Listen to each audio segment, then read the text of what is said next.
Traité de l'autorité temporelle et des limites de l'obéissance qu'on lui doit. 1er janvier 1523. Contexte. Ce traité, qui est dédié au duc Jean le Constant de Saxe, frère du prince-électeur Frédéric III le Sage, qui l'assistait dans son règne et auquel il devait succéder après sa mort en 1525, aborde l'importante question de la politique et s'élève avec force contre la confusion des pouvoirs spirituels et temporels, de l'Église et de l'État. Le réformateur y tire les conclusions de l'enseignement du Christ: « Rendez à César ce qui est à César et à Dieu ce qui est à Dieu ». Le traité porte la date du nouvel an 1523, ce qui semble correspondre, selon la coutume de l'époque, à la Noël 1522. Il reprenait, en les développant, les idées que Luther avait mises en avant dans 2 prédications données au château de Weimar en octobre 1522 devant le duc Jean, et dans lesquelles il avait abordé le problème du pouvoir temporel. Les raisons qui ont amené Luther à rédiger cet ouvrage sont multiples. Il y avait tout d'abord le fait de sa condamnation par le pape et de sa mise au ban de l'Empire à la diète de Worms en 1521. Dans quelle mesure son attitude d'insoumis pouvait-elle s'accorder avec la doctrine de la soumission aux pouvoirs établis? Mais sa personne n'était pas seule en cause. Depuis l'édit de Worms, le mouvement réformateur, s'il avait gagné en ampleur, se trouvait aussi réprimé de plus en plus violemment par les pouvoirs séculiers. Les livres du réformateur étaient interdits. Aux Pays-Bas, on avait incarcéré et mis à mort des disciples de ses idées. Et en automne 1522, après la publication de sa traduction du Nouveau Testament, plusieurs monarques allemands avaient promulgué des décrets selon lesquels il était interdit au sujet de ces provinces d'acheter et de lire la traduction de la Bible de Luther, et qui leur imposait de livrer les livres déjà en leur possession. On comprend que Luther, ému de ces mesures draconiennes, est tenu à éclairer ses disciples sur l'attitude qu'il convient aux chrétiens d'adopter en face de l'autorité temporelle, comme aussi à exhorter et à mettre en garde les représentants de cette autorité, afin qu'ils renoncent à abuser de leur pouvoir en empiétant sur les droits suprêmes de Dieu. Par la même occasion, le réformateur s'est levé contre les illuminés qui niaient le principe même de l'État, et tout en affirmant que le pouvoir temporel ne peut sévir dans le domaine spirituel qui relève de Dieu seul, il lui reconnaissait un fondement divin en tant qu'instrument choisi et voulu par Dieu pour réprimer les méchants et protéger les gens de bien.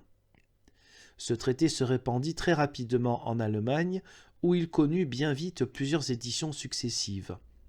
Le duc Georges de Saxe dénonça Luther à cause de ses violentes attaques contre la personne des princes et demanda au prince électeur de le faire arrêter et de le punir.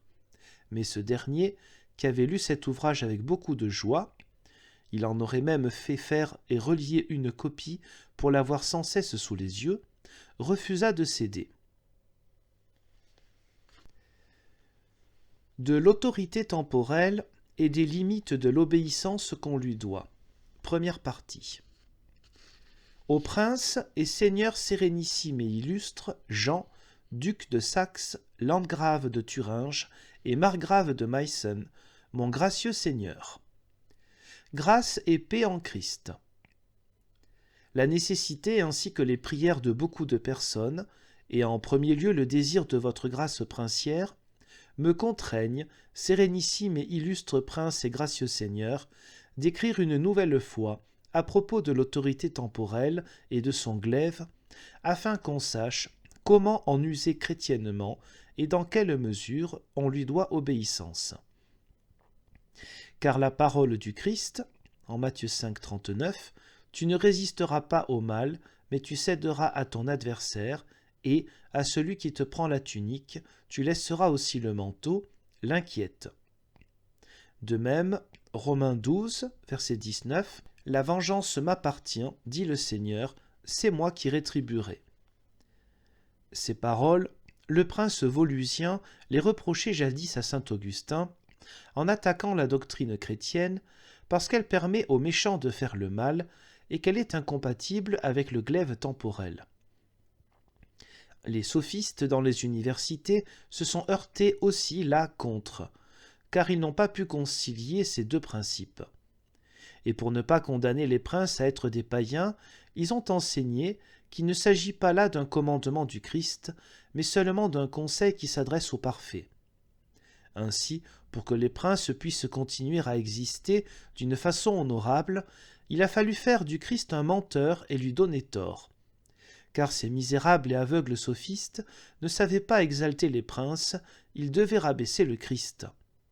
Et c'est ainsi que leur funeste erreur s'est répandue dans le monde entier, avec ce résultat que tout le monde tient cet enseignement du Christ pour des conseils adressés aux parfaits, et non pour des commandements impérieux destinés à tous les chrétiens. Cela va si loin qu'ils ont même non seulement permis aux évêques, qui occupent une condition parfaite, et même au pape, qui occupe la condition la plus parfaite de toutes, d'assumer la condition imparfaite du glaive et de l'autorité temporelle. Mais encore considérer que personne sur terre n'était aussi qualifié que pour cela. Le diable a si bien possédé les sophistes et les universités qu'ils ne voient pas eux-mêmes ce qu'ils disent et enseignent, ni comment ils le font. J'espère cependant pouvoir instruire les princes et le pouvoir temporel de telle manière qu'ils pourront rester des chrétiens et que le Christ pourra rester le Seigneur, sans qu'on transforme en conseil les commandements du Christ. Je veux faire cela en serviteur soumis de votre grâce princière, pour le bien de tous ceux qui en ont besoin, à la gloire et à la louange du Christ. Je recommande votre grâce princière, avec toute sa maison, à la grâce de Dieu, en demandant qu'il veuille bien l'agréer miséricordieusement. À Wittenberg, le jour de l'an 1523, le serviteur de votre grâce princière, Martin Luther.